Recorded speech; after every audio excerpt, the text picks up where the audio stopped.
Welcome to TNPSC tutors. நான் உங்கள் Saranya. So இந்த வீடியோவில் நம்ம இந்திய தேர்தல் ஆணையத்தை பற்றின முக்கியமான கீ பாயிண்ட்ஸ் தான் பார்க்க போகிறோம். வாங்க வீடியோக்குள்ளே போகலாம்.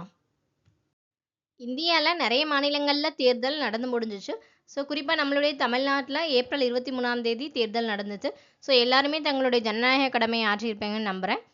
ஸோ இந்த வரப்போகிற 2026 எக்ஸாம்ஸில் வந்து கண்டிப்பாக எலெக்ஷன் ரிலேட்டடான கொஷின்ஸை வந்து நம்ம எதிர்பார்க்கலாம். ஸோ அதனால தான் எலெக்ஷன் கமிஷன் வந்து ரொம்ப ரொம்ப முக்கியமான ஒரு டாபிக். ஸோ அதை பற்றி தான் நம்ம பார்க்க போகிறோம். ஸோ இந்த எலெக்ஷன் கமிஷன் அப்படின்றது நம்மளுடைய அரசியலமைப்பில் வந்து பகுதி 15 இருக்குது. பகுதி 15 உறுப்பு 324 329 வரைக்கும் தேர்தல் ஆணையம் பற்றி குறிப்பிடுகின்றது. ஸோ உறுப்பு 324 329 வரை. ஸோ நம்மளுடைய எலெக்ஷன் கமிஷன் வந்து நிர்வாச்சா சதன் அப்படின்னு சொல்லிட்டு அழைக்கப்படுது ஹிந்தியில். ஸோ இது நிறுவப்பட்ட ஆண்டு வந்து ஜனவரி 25 1950. ஸோ இந்த ஜனவரி 25 தான் நம்ம என்ன பண்ணுறோம், தேசிய வாக்காளர் தினமாக கொண்டாடுறோம். ஸோ இதில் பார்த்துக்கிட்டாக்க பகுதி 326 அது ரொம்ப முக்கியம். ஸோ இந்த எல்லாமே இம்பார்ட்டன்ட் தான். இதில் முக்கியமாக 326 என்னென்னா வயது வந்தோர் வாக்குரிமையை குறிக்கிறது தான் இந்த 326. ஸோ அதே மாதிரி இந்த தேர்தல் ஆணையம் அப்படின்றது தார்கொண்டே கமிட்டி அப்படின்னு சொல்லிட்டு ஒரு கமிட்டியினுடைய பரிந்துரையின் கீழே தான் கொண்டு வரப்பட்டிருப்பாங்க. 61st அமெண்ட், அதாவது 61வது சட்டத்திருத்தத்தின்படி இது வந்து கொண்டு வரப்பட்டிருக்கும்.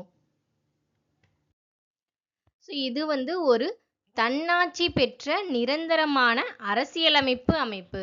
ஸோ அரசியலமைப்பின்படி உருவாக்கப்பட்டது, ஆனால் இது ஒரு தன்னாட்சி பெற்றது. ஸோ தன்னாட்சி பெற்ற நிரந்தர அரசியலமைப்பு அமைப்பு. ஸோ இதில் பார்த்துக்கிட்டாக்கா ஒரு தலைவர் ப்ளஸ் 2 தேர்தல் ஆணையர் இருப்பாங்க. ஸோ தலைவர் வந்து தலைமை தேர்தல் ஆணையர் அப்படின்னு சொல்லிட்டு அழைக்கப்படுறாரு. அவருக்கு கீழே 2 தேர்தல் ஆணையர்கள் இருப்பாங்க. ஸோ இவங்களுடைய நியமனம் பார்த்துக்கிட்டாக்க குடியரசுத் தலைவரால் தான் இவங்க வந்து நியமிக்கப்படுறாங்க. ஸோ பதவிக்காலம் 6 ஆண்டுகள் அல்லது 65 வயது. ஸோ 2ல் எது ஃபஸ்ட்டு வருதோ அதன்படி வந்து அவங்க பதவி வந்து விலகிக்குவாங்க. ஸோ இவங்களுடைய முக்கியமான செயல்பாடு என்னது, தேர்தல் நடத்துறது மட்டும்தான். ஸோ ஈவன் குடியரசுத் தலைவர் தேர்தலிருந்து துணை குடியரசுத் தலைவர், நாடாளுமன்றம் மற்றும் மாநில சட்டமன்ற தேர்தல்கள்னு எல்லா தேர்தல்களையும் இவங்க வந்து நடத்துகிறாங்க. ஸோ இவங்களுடைய பதவி நீக்கம் பார்த்துக்கிட்டாக்கா சேமஸ் உயர்நீதிமன்ற நீதிபதியை பதவி நீக்கிறதுக்கு எப்படி நாடாளுமன்ற முறையில் தீர்மானம் கொண்டு வந்து நீக்குவாங்களோ அதே மாதிரி தான் இவங்களையும் நீக்குறாங்க. அடுத்ததான் முக்கியமான ஒரு தேர்தல் சீர்திருத்தம் பார்த்துக்கிட்டாக்க வாக்களிக்கும் வயது. ஸோ வாக்களிக்கும் வயது அப்படின்றது 1988 வரைக்குமே 21 தான் இருந்துச்சு. ஸோ இதை வந்து 18 குறைச்சாங்க. எப்போ அப்படின்னா 61வது சட்டத்திருத்தம் 1988 மூலயமா வாக்களிக்கும் வயதை 21லேருந்து 18 குறைச்சிருக்காங்க. ஸோ இது வந்து 1989 முதல் நடைமுறைக்கும் கொண்டு வரப்பட்டது. ஸோ அடுத்ததான் அடிக்கடி எக்ஸாமில் கேட்குற ஒரு 3 கொஷின்ஸ் தான் பார்க்க போகிறோம். ஒன்று வந்து இவிஎம். இவிஎம்னா ஒன்றும் கிடையாது, எலக்ட்ரானிக் ஓட்டிங் மிஷின், அதாவது மின்னணு வாக்குப்பதிவு எந்திரங்கள். ஸோ இது வந்து ஃபஸ்ட்டு இந்தியாவில் எப்போ இன்ட்ரடியூஸ் பண்ணுறாங்க அப்படின்னாக்க 1982 கேரளாவில் வடக்கு பரவூர் அப்படின்ற ஒரு ஊரில் வந்து ஒரு இடைத்தேர்தல் நடக்குது. ஸோ அப்போ தான் இந்த இவிஎம்எஸ் அப்படின்ற ஒரு விஷயத்தை முதல் முறையாக இந்தியாவில் பயன்படுத்துகிறாங்க. ஸோ அதே மாதிரி விவிபிஏடி அப்படின்னா என்னென்னா வாக்காளர் சரிபார்க்கக்கூடிய காகித தணிக்கை பாதை அப்படின்னு சொல்லிட்டு அர்த்தம். ஸோ இது எதுக்காண்டி அப்படின்னா அந்த ஓட்டிங் மிஷினுக்கு பக்கத்திலே இது வச்சுருப்பாங்க. ஸோ நம்ம யாருக்கு ஓட்டு போடுறோம் அப்படின்றத வெரிஃபிகேஷன் பண்ணுறதுக்காண்டி. ஸோ அவங்களுடைய ஃபோட்டோவோட நம்ம யாருக்கு ஓட்டு போட்டோம் அப்படின்றத அந்த மிஷினில் வந்து நமக்கு காமிச்சிரும். ஸோ இதுதான் இந்த விவிபிஏடி அப்படின்றது.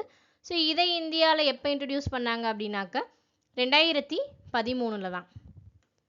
ஸோ நம்மளோட ஓட்டு வந்து மிஸ்யூஸ் ஆகிடக்கூடாது அப்படின்னு சொல்லிட்டு அதுக்காண்டி கொண்டு வரப்பட்டதான் இது 2013. நாகாலாந்தில் நோக்சன் அப்படின்ற ஒரு ஊரில் நடந்த இடைத்தேர்தலில் இதை முதல் முறையாக பயன்படுத்தியிருப்பாங்க. ஸோ அடுத்ததான் நோட்டாவை பற்றி எல்லாருக்குமே தெரியும். ஸோ நம்ம யாருக்குமே வாக்களிக்க விருப்பம் இல்லை அப்படின்னா இந்த நன் ஆஃப் தி அபோவ் அப்படின்ற நோட்டாவை வந்து நம்ம பயன்படுத்திக்கலாம். ஸோ இது எப்போ அப்படின்னா 2013 அறிமுகப்படுத்தப்பட்டது. ஸோ இதுவும் 2013 தான், விவிபிஏடியும் 2013 தான். ஸோ எல்லாமே ரொம்ப இம்பார்ட்டன்ட். இதனுடைய இயரும் ரொம்ப ரொம்ப இம்பார்ட்டன்ட். ஸோ எலெக்ஷன் கமிஷன் சம்மந்தமாக முக்கியமான ஆர்டிகல்ஸ் பார்த்துருவோம். ஸோ ஆர்டிகல் 324 தேர்தல்களை மேற்பார்வையிட, வழிகாட்ட மற்றும் கட்டுப்படுத்த தேர்தல் ஆணையம். ஸோ தேர்தல் ஆணையத்தை பற்றி, தேர்தல் ஆணையம் எதுக்கு அப்படின்ற டெஃபனிஷனை சொல்கிறது தான் பிரிவு 324. பிரிவு 325 மதம், இனம், ஜாதி அல்லது பாலினம் அடிப்படையில் வாக்காளர் பட்டியலில் சேர்ப்பதை மறுக்கக்கூடாது. ஸோ இது எது ஒரு விஷயத்தை காட்டி, மதமோ இனமோ ஜாதியோ இல்லை பாலினமோ, ஸோ இந்த எதுபடியோ வாக்காளர் பட்டியலை வந்து பிரிக்கக்கூடாது நம்ம அப்படின்னு சொல்கிறது தான் இந்த பிரிவு 325. ஸோ 326 இதுதான் ரொம்ப ரொம்ப முக்கியம், அடிக்கடி எக்ஸாமில் கேட்குற ஒன்று. பிரிவு 326 என்ன சொல்லுது? வயது வந்தோர் வாக்குரிமை, அதாவது 18 வயது நிரம்பிய எல்லாருக்குமே வாக்குரிமை உண்டு. அதை பற்றி சொல்கிறது தான் இந்த 326. தேர்தல் ஆணையத்தின் செயல்பாடுகள். ஸோ முக்கியமான விஷயம் என்னது? ஸோ ஃபஸ்ட்டு வந்து வாக்காளர் பட்டியலை தயாரிப்பாங்க, தேர்தல் அட்டவணையை வந்து வெளியிடுவாங்க, அதாவது எந்தெந்த ஊரில் எப்பப்பெல்லாம் தேர்தல் நடத்தணும் அப்படின்னு சொல்லிட்டு அதுக்கான அட்டவணையை வந்து வெளியிடுவாங்க. அதே மாதிரி அரசியல் கட்சிகளுக்கு அங்கீகாரம் அளித்தல் மற்றும் சின்னங்களை ஒதுக்குறது. ஸோ இது வந்து தேர்தல் ஆணையத்தோட ஒரு முக்கியமான பணி தான். ஸோ ஒரு அரசியல் கட்சி அப்படின்றது மாநில கட்சியா இல்லை தேசிய கட்சியா அப்படின்னு சொல்லிட்டு அங்கீகாரம் வழங்குறது. அதே மாதிரி ஒவ்வொரு கட்சிகளுக்கும் சின்னங்களை ஒதுக்குறது. ஸோ இது எல்லாமே தேர்தல் ஆணையத்துடைய முக்கியமான பணிகள். ஸோ அதே மாதிரி மாதிரி நடத்தை விதிகளை அமல்படுத்துவது. ஸோ ஒரு தேர்தல் நடத்தணும்னா என்னென்ன இன்ஸ்ட்ரக்ஷன்லாம் ஃபாலோ பண்ணணும் அப்படின்னு சொல்லிட்டு அதை உருவாக்கி கொடுக்குறதும் இவங்களுடைய முக்கியமான செயல்பாடு தான். ஸோ இதுதான் எலெக்ஷன் கமிஷனுடைய ஹைராரிக்கல் ஆர்டரு. ஸோ ஃபஸ்ட்டு இந்திய தேர்தல் ஆணையம், ஸோ இந்திய தேர்தல்களை நடத்தும் முக்கிய பொறுப்பு. ஸோ இதனுடைய தலைமையகம் எங்கே அமைஞ்சிருக்குன்னா நியூ டெல்லியில். ஸோ நம்மளுடைய எலெக்ஷன் கமிஷனுடைய தலைமையகம் எங்கே அமைஞ்சிருக்கு? நியூ டெல்லியில். ஸோ இதில் வந்து ஒரு தலைமை தேர்தல் ஆணையர் இருப்பார், chief election commissioner. So election கமிஷனுடைய தலைவர் இவர் தான். ஸோ இவருக்கு கீழே 2 தேர்தல் ஆணையர்கள் இருப்பாங்க. எலெக்ஷன் கமிஷனர், சீஃப் எலெக்ஷன் கமிஷனரோட சேர்ந்து இவங்க வந்து தேர்தல் முடிவுகள்லாம் எடுப்பாங்க. ஸோ இப்போ மட்டும் இல்லை, எப்போவுமே 2 எலெக்ஷன் கமிஷனர் வந்து இருப்பாங்க. துணை தேர்தல் ஆணையர். ஸோ இந்த எலெக்ஷன் கமிஷனருக்கு வந்து உதவுறதுக்கான உயர் அதிகாரிகள் தான் இந்த துணை தேர்தல் ஆணையர்கள், டெப்யூட்டி எலெக்ஷன் கமிஷனர்ஸ் இவங்க. ஸோ இவங்க அதுக்கு கீழே மாநில தலைமை தேர்தல் அதிகாரி. ஸோ இதே மாதிரி ஒவ்வொரு மாநிலத்துக்கும் ஒரு தேர்தல் அதிகாரி இருப்பாங்க. ஸோ அடுத்ததான் அவங்களுக்கும் கீழே மாவட்ட தேர்தல் அதிகாரி. ஸோ ஒவ்வொரு மாவட்டத்துக்கும் ஒரு டிஸ்ட்ரிக்ட் லெவலில் தேர்தலை நடத்துகிற பொறுப்பில் வந்து இவங்க தான் இருப்பாங்க, மாவட்ட தேர்தல் அதிகாரி. ஸோ அவங்களுக்கும் கீழே தேர்தல் பதிவு அதிகாரி, அதாவது வாக்காளர் பட்டியலை தயாரிக்கிறது, ஓட்டர் லிஸ்ட்டை வந்து தயாரிக்கிறது, திருத்துறது, இது எல்லாமே இவங்க தான் பார்த்துக்குவாங்க. அவங்களுக்கும் கீழே உதவி தேர்தல் பதிவு அதிகாரி இருப்பாங்க. அவங்களுக்கும் கீழே திருப்பும் அதிகாரி. ஸோ இவங்க யார் அப்படின்னா ஆர்ஓ, தேர்தலை நடத்துறது, இந்த மாதிரி முக்கியமான விஷயங்கள்லாம் இவங்க பார்த்துப்பாங்க. அடுத்ததாக உதவி திருப்பும் அதிகாரி. ஸோ இவங்க வந்து இந்த ஆர்ஓக்கு வந்து உதவியாக இருப்பாங்க. அதுக்கு கீழே வாக்குச்சாவடி அலுவலர். ஸோ போலிங் பூத்துடைய முழு பொறுப்பும் இந்த வாக்குச்சாவடி அலுவலர்கிட்ட தான் இருக்கும். அடுத்ததாக வாக்குச்சாவடி அலுவலர்கள். ஸோ இந்த ப்ரெசிடிங் ஆஃபீஸருக்கு கீழே இவங்கெல்லாம் இருப்பாங்க. கடைசியாக தேர்தல் பார்வையாளர். ஸோ தேர்தல் நடத்துறதை பற்றி கண்காணிக்கிறதுக்காண்டி வரவங்க தான் இந்த தேர்தல் பார்வையாளர்கள். ஸோ இந்திய தேர்தல் ஆணையத்துடைய தற்போதைய உறுப்பினர்கள் பார்க்கலாம்.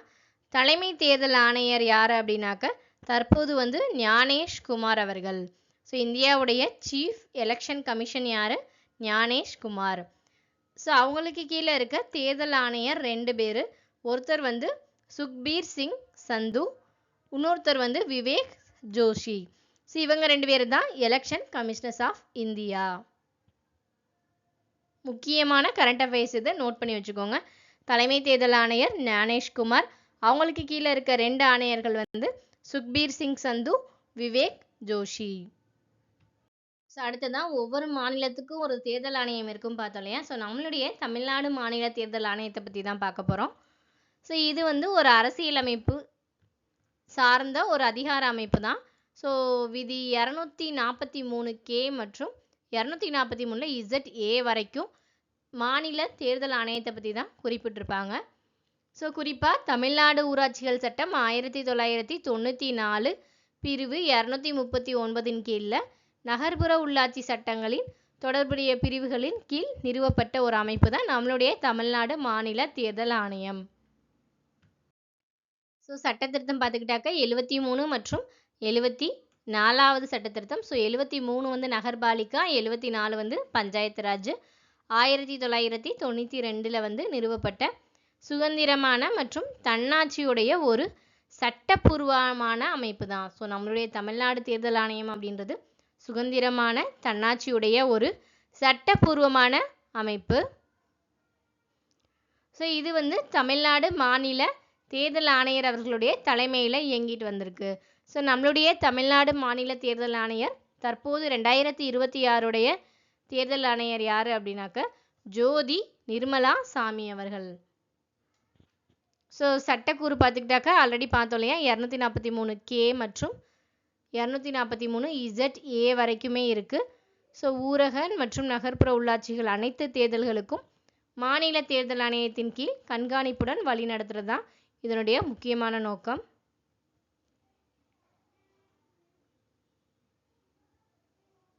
ஸோ நம்மளுடைய தமிழ்நாடு மாநில தேர்தல் ஆணையமானது 1994 ஆண்டு ஆல்ரெடி பார்த்தோம்ல 1994 ஆண்டு ஜூலை 15 வந்து தோற்றுவிக்கப்பட்டிருக்கு. ஸோ எலெக்ஷன் கமிஷன் சம்மந்தமான முக்கியமான நோட்ஸ் எல்லாமே ஆல்மோஸ்ட் கவர் பண்ணியாச்சுன்னு நினைக்கிறேன். ஸோ மேலும் இது போன்ற வீடியோக்களை பார்க்க நம்மளுடைய சேனலை சப்ஸ்கிரைப் பண்ண மறந்துடாதீங்க. தேங்க்யூ.